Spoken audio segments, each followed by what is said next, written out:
हाय guys, मैं Ravindra Yadav, solar engineer of टेक्नसो energy. ये व्हीकल जो देख रहे हैं ये मेरा अपना व्हीकल है जो अपने पर्सनल ट्रांसपोर्ट में यूज करता हूँ। सोलर ले जाने लाने उसमें यूज करता हूँ। ये मैं यहाँ पे 7.5 किलोवाट का इंस्टॉलेशन करने आया हूँ, जो ये मोतिहारी से 7 किलोमीटर दूर कोटवा रोड में तुरकौलिया विलेज के नज़दीक विकास भूषण जी का एक पेट्रोल पंप खुल रहा है। मैं यहाँ लुमिनस का टोटल सेटअप लगा रहा हूँ और ये जो इंस्टॉलेशन है इसका जो स्ट्रक्चर डिज़ाइन कर हुआ है ये सब हमने खुद किया है। और यहाँ पे ट्रांसपोर्टिंग से लेके सारी चीज़ें इस इंस्टॉलेशन के कॉस्ट में ही इंक्लूड हैं, जैसे कि लेबर कॉस्ट हो गया, हमारा फीस हो गया, ये एंगल्स हो गया, ये स्ट्रक्चर हो गया, वायर हो गया, कनेक्टर्स हो गया, सारी चीज़ें। अगर सिविल वर्क करवाते हैं तो भी वो मेरे अंदर आता है, लेकिन अगर कस्टमर कहता है कि कुछ मटेरियल्स हम भी प्रोवाइड कर देंगे तो हम लोग उसको प्राइस में डिडक्ट कर देते हैं और फिर उसको हम इंस्टॉल करते हैं उसके अनुसार। अब आपको बताते हैं कि अगर आप पॉली पैनल भी लगाते हैं और सही एंगल में लगाते हैं तो आपको कितना पावर मिल सकता है, कितना मैक्सिमम पावर मिल सकता है, जो कि अभी विंटर सीजन चल रहा है फिर भी ये ऑप्टिमम पावर जनरेट कर रहा है। पॉली पैनल है फिर भी आपको दिखाते हैं। यहाँ पे मैंने इसको पहले वोल्टेज पे सेट कर लिया, डीसी वोल्टेज पे, और अभी इसका आपको VOC दिखा रहा हूँ। इस पैनल का VOC 45 के आसपास है और ये अभी आपको 41.9 दिखा रहा है।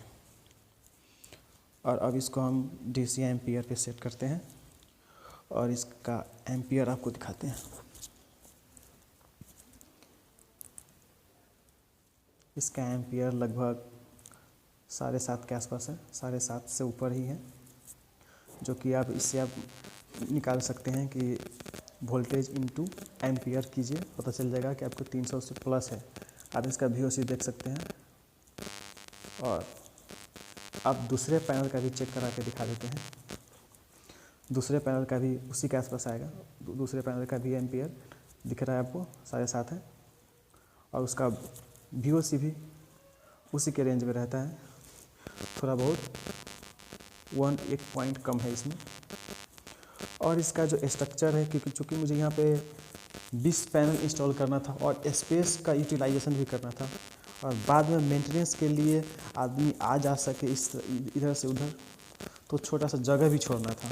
फाइनली हमने इसका डिज़ाइन कर लिया और पहले रो में 5 पैनल और अगले रो में 4 पैनल और इस तरह से उसके नीचे में 5 पैनल और फिर 4 पैनल।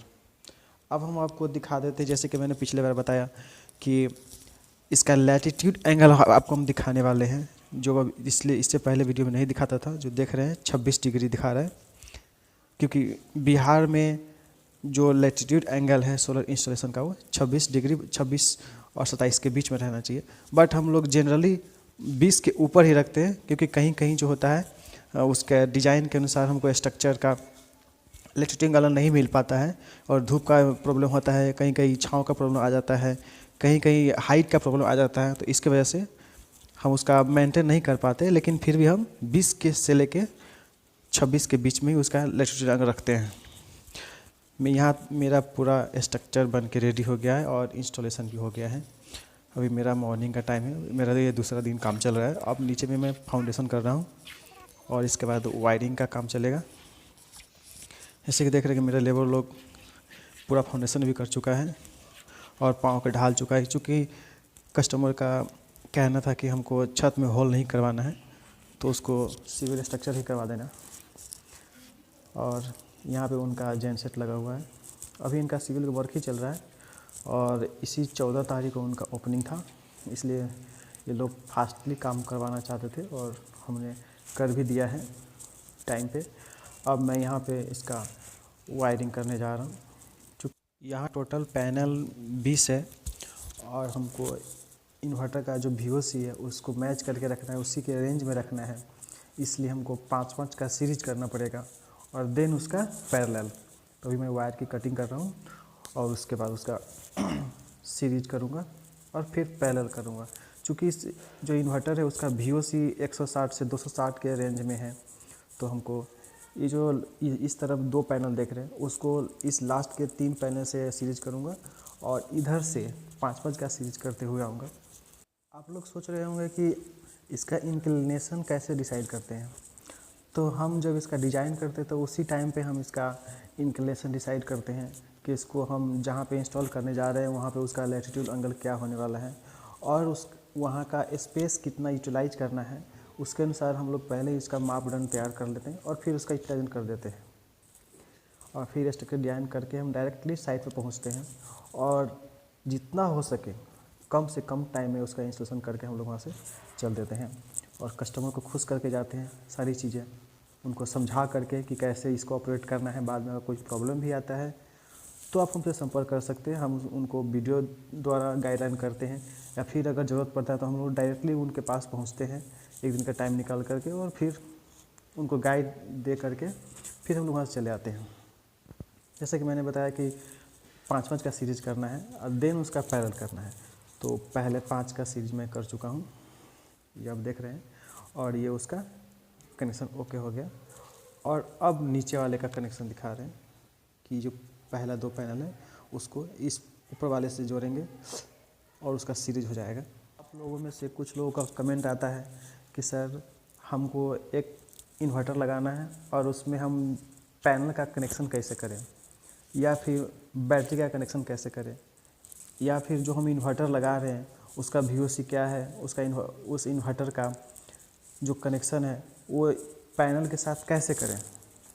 तो आप सबसे पहली बात कि जिस भी इन्वर्टर के साथ आप बैटरी को जोड़ रहे हैं और पैनल को जोड़ रहे हैं उस इन्वर्टर का आप पहले VOC चेक कीजिए, क्योंकि VOC से ही डिसाइड होता है कि पैनल का सीरीज करना है या पैरेलल करना है, या कितने पैनल को सीरीज करना है और देन उसका पैरेलल करना है। तो VOC के मैच करके ही हम पैनल को डिसाइड कर सकते हैं। जैसे कि मैंने आपको इसमें बताया कि इसका VOC 160 से 260 के बीच के रेंज में है, तो इस तरह से हमने इसको डिसाइड किया कि अगर इसका VOC पर पैनल 45 है, 45 वोल्ट है, तो 45 × 5 कीजिए जो 225 वोल्ट के आसपास आता है, और वही अगर 6 से मल्टीप्लाई कीजिए, 6 पैनल अगर सीरीज में कनेक्ट कर देते हैं तो वो 270 पार कर जाता है।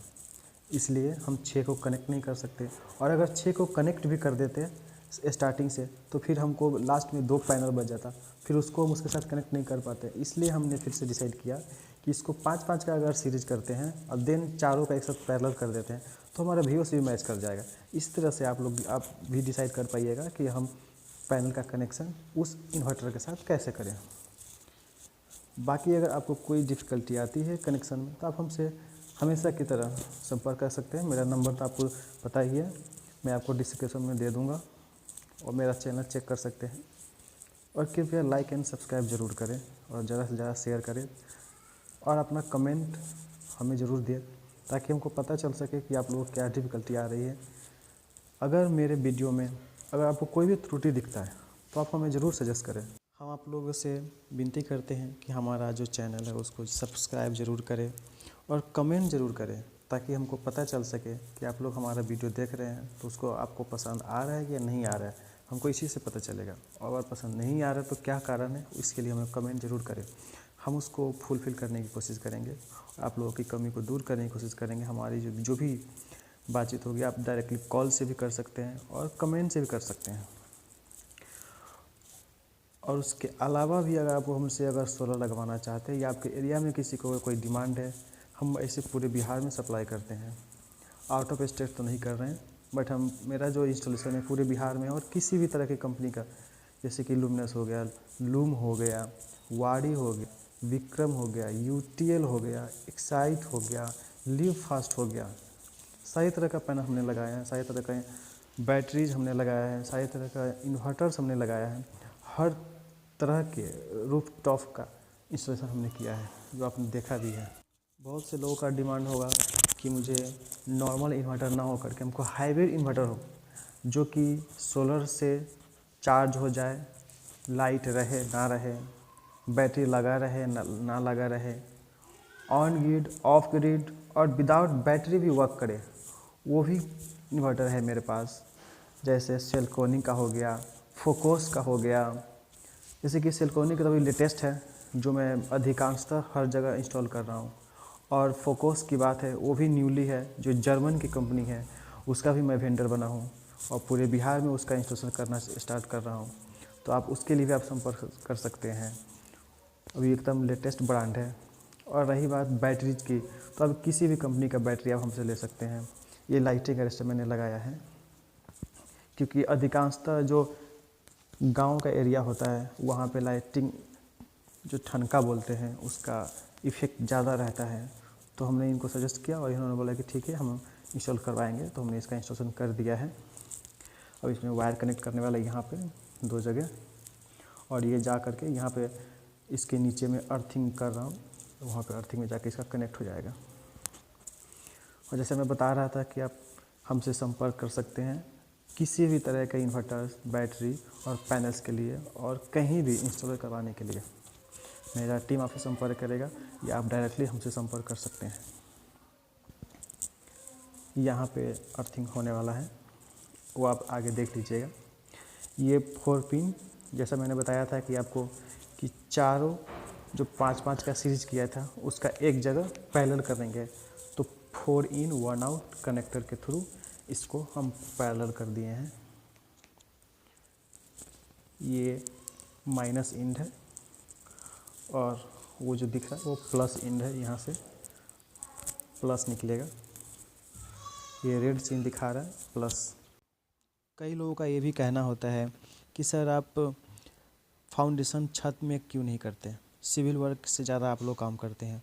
तो क्योंकि अधिकांशतः कस्टमर का डिमांड होता है कि हम सिविल वर्क ही करवाना चाहते हैं, छत में होल करके फाउंडेशन नहीं करवा सकते हैं क्योंकि बाद में लीकेज हो जाता है। ये सारे प्रॉब्लम आती हैं, एक्चुअली में आती हैं, लेकिन बहुत सारे लोग बोलते हैं कि नहीं हमको फाउंडेशन कर दीजिए, हमको छत में ही होल करके दीजिए, हम वो कर लेंगे, वो मेरे लिए बेटर रहेगा। तो मैं वो भी करके देता हूँ।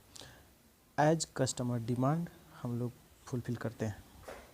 अभी कई तरह का सोलर पैनल्स आ गए हैं, जैसे कि हाफ कट, बाईफेशियल, मोनोपर्क और ये पॉली पैनल्स हैं। इस सब में माइन्यूट सा डिफरेंस है। जैसे कि ये 330 वाट का पैनल है और सेम साइज़ में, सेम कैपेसिटी में 400 वाट तक का पैनल आ गया है मोनोपर्क में। तो कुछ कॉस्ट में बेनिफिशियल है और बेटर है। यहाँ पे मैंने जैसे बताया कि अर्थिंग करना है, ये अर्थिंग कर दिया है। और यहाँ इधर भी माटी इनका भरा हुआ नहीं है, इसलिए इतना हाइट हमको छोड़ना पड़ा, क्योंकि अगर ज़्यादा अंदर डाल देता तो गड्ढा हो जाता, और फिर जब इसका चबूतरा बनेगा तो फिर ये इस तरह का तो गड्ढा में चला जाएगा। इसलिए इसको इतना पे छोड़ दिया, और फिर ये जो सामने दिख रहा है उसी की तरह यहाँ पे इसका चबूतरा बनाया जाएगा, फिर ढक्कन डाला जाएगा इस पर। ये हमने वायरिंग इस पर कनेक्ट कर दिया है। 6 mm का वायर यूज किया मैंने इसमें। तब जो केबल गई है वो इन्वर्टर में कनेक्ट है। यहाँ पे 16 बैटरी है, ऊपर में 8 है और नीचे में 8 है। 150 एच का बैटरी है, इसके बारे में आप सुनते हैं। नीचे वाले को सारे को सीरीज में कर रखा है और ऊपर वाले को सीरीज में किया, और इसके माइनस इन को नीचे वाले के माइनस इन में डाल दिया, और ऊपर वाले के प्लस इन को नीचे वाले के प्लस इन में डाल दिया, और वहाँ से इन्वर्टर को सप्लाई दिया, और टोटल 16 बैटरी कनेक्ट हो गया सीरीज देन पैरेलल में। अब इसका स्विच ऑन किया तो यहाँ पे बैटरी का वोल्टेज शो कर रहा है 96.4 वोल्ट। कुछ फीचर्स भी जान लेते हैं, क्योंकि ये इन्वर्टर मैं पहले भी कनेक्ट कर चुका हूँ, इसका इंस्टॉलेशन पहले भी डाल चुका हूँ, इसका वीडियो भी डाल चुका हूँ, बट इसके फीचर जान लेते हैं। इसमें 4 स्विच दिया हुआ है, एक पहला वाला बैटरी का है और लास्ट वाला सोलर का है, और इससे पहले वाला रेड वाला जो दिख रहा है वो इन है, मतलब कि ग्रिड का है, और जो पीला वाला छोटा सिंगल है वो है आउट का है, मतलब लोड का है। और ये जो बाईपास है, इस तरफ अगर नॉब करते हैं तो बाईपास है, और इस तरफ करते हैं तो नॉर्मल है। बाईपास क्या होता है और नॉर्मल क्या होता है ये बताने की तो ज़रूरत है ही नहीं। अगर कोई क्वेरी तो आप मुझसे कांटेक्ट कर सकते हैं। अगर इसमें कुछ सेटिंग करना है तो इसका पासवर्ड आता है 0000, मतलब इसका जो इंटर पॉइंट है उसको 4 बार डालो और अगेन डालो, तो इंटर का भी काम करता है और पासवर्ड का भी काम करता है, 4 0। अब मॉर्निंग हो गया है, और मॉर्निंग में हम इसका इंस्टॉलेशन तो कर चुके हैं, बट लोड चला करके अभी तक कस्टमर को दिखाया नहीं है, तो अब हम वो चला करके दिखा रहे हैं। और जैसे कि इसमें आप देख रहे हैं कि इसका जो बैटरी का पॉइंट है भुक भुक कर रहा है और पीवी ऑन हो गया है, मतलब पीवी से बैटरी को चार्ज कर रहा है। मतलब मेरा जो सोलर इंस्टॉलेशन था वो सक्सेसफुल हो गया है। अब हम यहाँ पे आपको दिखाते हैं कि हमारा जो सोलर है इस टाइम पे कितना पावर जनरेट करके दे रहा है और कितने एम्पेयर से बैटरी को चार्ज कर रहा है और कितने एम्पेयर से लोड को चला रहा है। तो यहाँ पर बैटरी का वोल्टेज 112.9 हो गया, मतलब बैटरी चार्ज हो गया है। प्लस इसका जो एम्पियर था बैटरी को चार्ज करने का यहाँ लोड का एम्पियर दिख रहा है 1.09 एम्पियर, मतलब 1 एम्पियर से लोड चला रहा है। अब बैटरी कितने एम्पियर से चार्ज कर रहा है वो दिखाते हैं। मतलब 28.93, मतलब लगभग 29 एम्पियर से बैटरी को चार्ज कर रहा है।